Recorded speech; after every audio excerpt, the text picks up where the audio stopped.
Guys, welcome back to Bit by Bit for another coffee break video. This week we are going to be talking about what's on our Christmas list, game-wise, for the upcoming holiday season. Just since we're getting in the mood, for that. So I guess I'll go ahead and start off by reading through my list a little bit. I'm going to talk a little bit here and there about why these things are on my list, and then Janet's going to go. So, first couple things on my list are Dishonored and Dishonored 2. Because I saw Dishonored 2 at E3, and I'd never played Dishonored, and I really wanted to play Dishonored. I have the same thing on my list. Really? I have Dishonored 1 only, though. Only Dishonored 1? Dishonored 2 just came out. I know, but I wasn't sure. I tweeted some people, no one responded. If you guys have a response, let me know. Do I need to play... Should I play Dishonored 1 before playing Dishonored 2? Because I know in Dishonored 2, I don't know how much you know about it, but you can play as Emily instead of Corvo, and but I thought if I didn't know anything about the series, that might not be as meaningful to me. So I just wanted to I feel like it'll inform... Yeah, I don't know. I want to play the first one first, just because I want the references to be meaningful to me, in the second one. Yeah, but now I can borrow the second one when if you get it. Okay. So yeah, there's that. And then moving right along, I guess. I've been kind of on a farming sim kick lately, and I don't have as many. I don't have enough to feed my obsession, so I need more. And that's why I want Story of Seasons for the 3DS. I don't know how old that is actually. I think it's at least a couple years old. But I never really got into it because I had this Harvest Moon gap and and I missed the whole thing where they split off from Natsume and whatever. And so I didn't even know Story of Seasons was a Harvest Moon thing. But now apparently I realize it's the better version of the split off from Harvest Moon. So having been completely disappointed by the most recent Harvest Moon game, I'm going to go to Story of Seasons, and I'm really hoping that's good. I've heard good things, so. I also want Super Smash Brothers for the 3DS, which is also pretty old. I've wanted it since I got my 3DS, but it's always do I want to just drop that $40 right now and get Super Smash Brothers? Because it's really, for me, it's more of a fun, sort of quirky game. It's not really a kind of game that I'm going to log a ton of time in, so it seems like a big buy-in for me for the kind of gamer that I am. But if someone buys it for me, I'm great, Now we can fight each other. Yeah, finally, I know. Don't fight anyone but Cultures. Everyone's really good. Everyone's really scared good about that. Yeah. My dream is to actually be good at video games someday. I can play through video games, but I want to be insanely good where people are wow, that was amazing, or they don't want to fight me. That never happens. I know. That's what I want. Yeah, I thought it was good because I could beat some people. Then I realized that I can't go against the people that are actually good. And I was dang, never mind. I want to be one of the people who are actually good. That's why, I don't know. I'm not going to get into it. This is... whatever. Okay, so... it's a dark list. It's a dark list, yeah. Bravely Default for the 3DS. From what I understand, this is I didn't hear much about it until I was getting my 3DS a couple of years ago, a year and a half. No, last year. Last year, February. Yeah, we got the same time, because you got the... No, you got it 2 years ago. Oh. I got it for Christmas last year. Oh, okay, yeah, so you had yours for almost a year longer than me, I think. Yeah. Oh, yeah, that's right. Zero. That is when it came out junior year, you got it with Catherine. Yeah. Okay, and I got it senior year for Christmas, of college.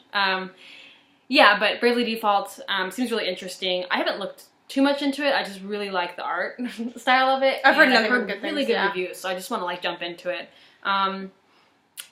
And then I'm gonna move into some older stuff. I want New Super Mario Brothers for the DS, mostly because my Mario's knowledge is super lacking, and I feel like it's a little late to go into some of the really old stuff, so I'm just gonna go back a couple generations and try to move up from there.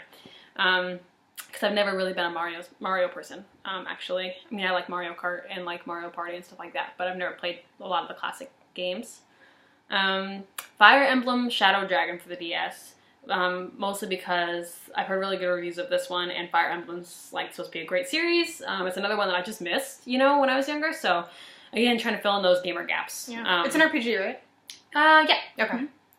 And then this one I just heard of recently, and it seems really interesting, and I don't know if it's really a cult classic or if it's just a classic, but there seems to be some sort of cult following around it. Yeah. It's called The World Ends With You. We had a Bit Cultures article on it recently too. It was something why The World Ends With You deserves a sequel or something. But I actually saw it before that when I was trying to research something. I don't remember how it came up. But apparently it's just super weird. It's a super weird game. The art style is super cartoony. I'm not sure exactly what about the game makes people so obsessed with it, but the fact that people are obsessed with it makes me really want to play it. Do you know what the genre is of that game? I think it's also an RPG. I think there's a loose story And then I think there might be some choice involved in it. I know it sounds like I don't know anything about these games, and it's because I don't, because I haven't played them. So, but I want to. Yeah, I'm like that too. Yeah. When I don't know, a lot of times with older games, I'm like, I know this is good, and people have told me to play it, and I'll know the genre, and that's it. Right. Yeah. And I don't want to know anything else because I'm like, well, I haven't played the game yet. So I don't want to read all into it. So the fact that it's like not worth. Yeah, playing the only time I do, like for me, the only time I look at reviews are like if I'm in a game store and I'm thinking about getting like a certain game, then sometimes I'll look up a review of it. Like, right. I was trying to get like a Need for Speed game, and I was like, "Oh, how's this one?" They're like, "It's horrible." Like, never mind. It's good to know because some of them are really good. Yeah. Okay, and then kind of along that same lines, actually, Phoenix Wright, Ace Attorney. I've also heard a lot of people tell me I have to play that, and it's definitely not my normal style of game. So, yeah, I want to do that one too. That one I feel like also has like a bit of a cult following. The first time I heard about it was on Big Cultures. We did an article that was like top 10 gaming outfits, and like that was I love that. like someone's outfit on there was a character on there's outfit made our list. I think it might have been I think it might have been Donovan who wrote about it, but I don't remember. And I'm like, this seems like cool and weird. So yeah, it's been on my radar too for a while. Awesome. Yeah, so I feel like we're going to be switching a lot of games back and forth after Christmas. Yeah. Then Forza Horizon 3, which I know you already have. Yeah, so it's the it's so good. Yeah, I mean, I haven't played like a car racing, style game since I was like 10 or 11 when I had Need for Speed, and I loved Need for Speed. Oh, yeah. And my brother and I would, shout like 10-year-old levels of like superlatives at the cops and stuff, from this. It was fun, felt pretty rebellious, which we weren't. We were like 10, and it wasn't even, like, it was pretty tame for yelling at the cops. So that's, like, one of my good memories, was yelling at the cops with my brother on Need for Speed, and doing, like, crazy shit, and, like, trying to, like, get your car to go under semi-trucks and stuff. So I enjoyed it a lot. So I want to get back into that kind of thing, I guess. Forza's I think I would like it. Super good. Like, if you don't like Forza Horizon 3, like, you will not like any racing games, I don't think. Okay. Like, ever. Like, it's good not your genre. Yeah, it's so good because it's nice, too. It's easier to play than Forza Motorsport, which is, like, for those of you who don't know, there's, like, the Forza Horizon series is, like, just general racing, kind of similar to Midnight Club or Need for Speed or any of those other ones. And Forza Motorsport is more like a racing sim. So it's, like, it's harder to actually drive in there because they try to make it more realistic to what driving an expensive fancy car would be. But like, in Forza Horizon you can drive like any car on the sand and it's fine. When in Forza Motorsport, like, so you would feel like how that doesn't work as well with certain cars. Right. As you can tell, I don't know anything about cars, which I can't name specific cars for this, but yeah, and it looks so beautiful. And there's like the only kind of con is you have to wait to unlock the multiplayer. But if it wasn't for that, I wouldn't have played as much of the game as I did because I just wanted to get to the multiplayer. That's fair. Yeah, but it's really, really good. Yeah, and then another one on my list, which is also from, like, I guess the recent past, but I just didn't play, was The Witcher 3. So, like, this came out when I was too broke to get it, and then, like, it's not like it's changed now. That's why it's on my Christmas list. But, it came out a while ago, and my brother got it, I think, for, like, his birthday or something, and he really liked it, and it looked really cool, and I wanted to play it. But it sort of fell off the radar for me for a while. I think because I played The Witcher, like the original Witcher, and I hated it. I hated it so much. It's like super crazy sexist, and I was like, maybe The Witcher 3 is like this. But I've heard it's not really that bad. So, and also that it's a great game. So I'm gonna check it out. So that's on my list there. For The Witcher, all I think about is that photo of that one naked guy in the tub. That's like literally that's the only thing I know about The Witcher. That's it. Like just that image, because I've seen it so many times in like different articles. Like it's like that was The Witcher 3's like stock photo that was used on like everything. Yeah, no, it's a super memorable photo. And I mean, I don't know that much about the third one compared to the first one. I just know that in the first one, like, I had sex with like 3 different women without knowing I was going into a scene to have sex with them. Like, I was just talking to them, and then they were like, all right, we're doing this. And I was like, whoa, where's the consent? Like, I didn't agree to this. Like, and then afterwards I was like, what just happened? Like, it was so upsetting. And then you get like these little cards that has like the woman like scandalously posed, and like a fucking trading card. I'm like, what is that? Okay, anyway, I'm not gonna, that's like, I could do a whole video on that, but I'm not going to. And then the last one I want is Rune Factory Frontier for the Wii, because we have a Wii, and I've had a Nintendo Wii for years, and I hardly do anything with it. So I want some games to play on it, since I can't get the Wii U yet, because money. And then also the NX is gonna come out, so why drop all this money on?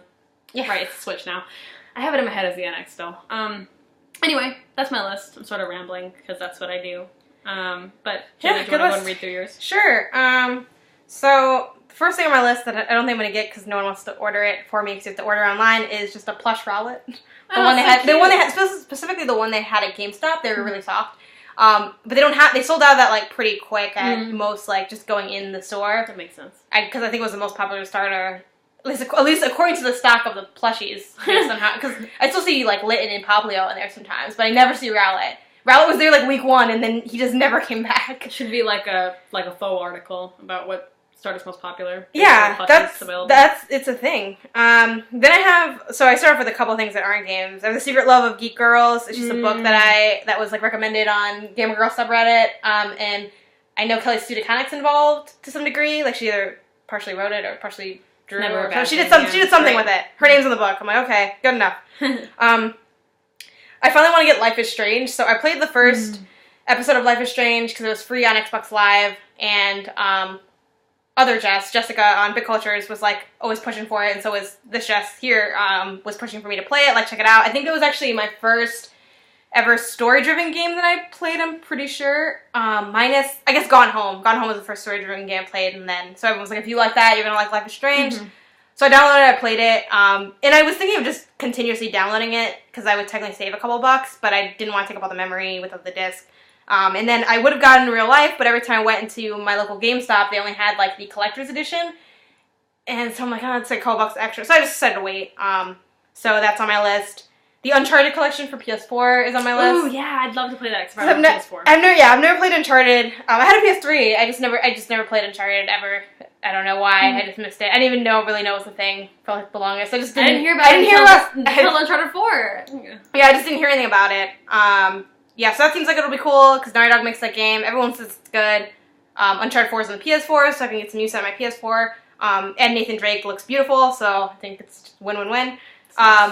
The Bioshock Collection is on my list. Ooh, get it! Do it! Yeah, well, Bioshock is so much fun. That's probably the most expensive thing on my list because the collection's like $60, but it's like 3 games, right? Is it 3 games? Yeah. Games. Okay. It's another one of those games where it's like named weirdly because it's Bioshock, Bioshock 2, Bioshock Infinite. But like, you know, there's some games they don't go in order and they start adding words. Do you want to talk about what Bioshock is even about? I don't know anything about Bioshock. Oh, Bioshock is... I just know Jess told me to get it, so that's why it's on my list. No, it's really great, actually. So Bioshock is like a RPG in a dystopian type reality that's loosely, at least the first one, is loosely based off of, well, it's like an underwater version of what a Randian philosophy would look like in real life, except for... I'm not going to go into it here, but it's very flawed as far as like what a realistic representation of our philosophy would look like. I'm a philosophy major. I'm not going to do this to you, I promise. So basically, it's supposed to be based off Rand's philosophy, and it's a failed society that was underwater. And it's just like super like creepy, and there's like all these little girls running around that you have to like catch, and they have these like guardians that like protect them. And I know I'm not using the real names, but it's okay. Because all these things have real names. And then the second one is sort of like, I'd say fairly similar to the first one, but then Infinite takes on like a whole new sort of feel to it. It's like much brighter, you're outside most of the time, and like, you know, I don't know, you just have to get into it. It's sort of a goofy game, but also like, I think difficult and fun and weird, yeah. Okay, yeah. So people have just been telling me to get that for forever, so that's why it's on my list. And then... literally the one thing I knew, we should do a video of just, like, what we actually know about these games, and, like, like, fake summaries. Like, my understanding of Bioshock is there's, like, a robot with, like, a drill hand and girls. There are those. Yeah, that's true. That's all I know about Bioshock. Drill hand robot, girls. You're basically trying to escape this dystopian underwater. Okay, well, that works. Also on my list is Animal Crossing: A New Leaf. I've actually never played an Animal Crossing game. I had that. I just sold it to GameStop. Really? Oh, no. You should, yeah. I didn't know. It's okay. It's fine. I like owning most of my stuff anyway, so it's not a big deal. Yeah, I've never played an Animal Crossing game. The only Animal Crossing game I've ever owned is Animal Crossing Happy Home Designer, which I literally only bought because I saw the Animal Crossing Happy Home Designer case, which, oh no, I don't have that on me. I brought it. So cute, though. Yeah, it's super cute, but I didn't want to be a poser and not have played the game, so I also bought the game to justify buying the case, which is really funny when you think about it, because I don't know if there's anyone on the planet that would ever call someone out for being an Animal Crossing poser. I don't think there's a hardcore Animal Crossing group that's like, you weren't there, like, back in the, you know, and something about Totemore and all that. No, that's not going to happen. So great. But I felt the need to do that. So I've been wanting to play that. I didn't buy it on my own, especially because with Pokemon coming out, that's like already an RPG that's going to take a lot of my time, so I didn't want like two things going that were kind of very similar, like cute, cartoony, like, you know, it's just like you go through it. So that's why I waited. So I'm like, I'll just put that on my list, and if I don't get it now, like, I don't plan on playing it until I'm done with Pokemon anyway, so it doesn't really matter too much. Like I said, I have Dishonored 1 on there, and then you're getting that for the Xbox, obviously. I don't know what I'm going to get it for. I could get it for either. It's for Xbox One and PS4. Right. Are you going to get the definitive edition or the $5 one? Or the $5 one's in the 360, never mind. Yeah, definitive edition. It has to be the definitive edition. Watchdogs 2 is on my list for the PS4. Okay, yeah, I've heard good things. Yeah, everyone didn't like Watchdogs 1. I heard mainly good things about Watchdogs 2, minus, I think some people had some beef with the ending a little bit. But yeah, so I've heard nothing but good things about Watchdogs 2. So I'm like just gonna go for that, and I really want more stuff for my PS4 because I have a PS4 that I bought in anticipation of like Horizon Zero Dawn and Detroit Become Human, which no one cared about but us because everyone's wrong. I'm so excited about it. Everyone's wrong. Oh, that's why I need a PS4. I don't have one. And then a couple other, well, that one's probably far away, but like a couple other games. Like Last Guardian, I do want to play that eventually, but I'm working through Shadow of the Colossus. So then the last thing on my list, actually I think I cut this one from the final draft, but for a second I had Kirby Planet Robo on there, or Planet Robobot. Kirby Planet Robot. You know what is that about? Kirby Planet Robot? It's Kirby and he's in a robot suit. He's in a mech robot suit. Yeah, it's for the 3DS. And it's awesome. It's a Kirby game. I recently played Kirby and the Rainbow Curse on the Wii U. It was solid. The mechanic was kind of hard to get used to. It's all stylus drawing based and tapping. There's like no buttons at all. You just stare at the tablet the whole time. So that was kind of weird. But it had some good stuff in it. And I really love Kirby, but I usually don't play a lot of Kirby games. I just happen not to have. I play the really old ones and then nothing else. So I want to get back into that. And it's on the 3DS, and I love my 3DS, so I just thought that'd be a good one. But I think I did axe it for my final draft because it was just less important to me than the other ones. But yeah, so that's what's on our list. I guess that kind of wraps it up for this video. Well, we'll do a follow-up one where we like maybe show off any of the things we did end up getting. Notice to anyone that was supposed to. Notice to anyone that was supposed to be getting any of these things. I just gave out my list to like I think 2 family members, so I'm hoping I'll get like 2 of those or like maybe more than 2. The nice thing is they're older games, which is kind of why I put them on there. That's why I wanted a range of prices. Yeah. So like my sisters could get on that too. My little sisters. Yeah. The cheapest thing on there, like if you shop around like on Amazon, I know one of mine, like Life is Strange. If you hunt, you can get that for like $9. Yeah, the whole collection. So I'm hoping to get a couple of those. And then worst case scenario, I'm thinking too, like if I don't get any of them, or don't get all of them.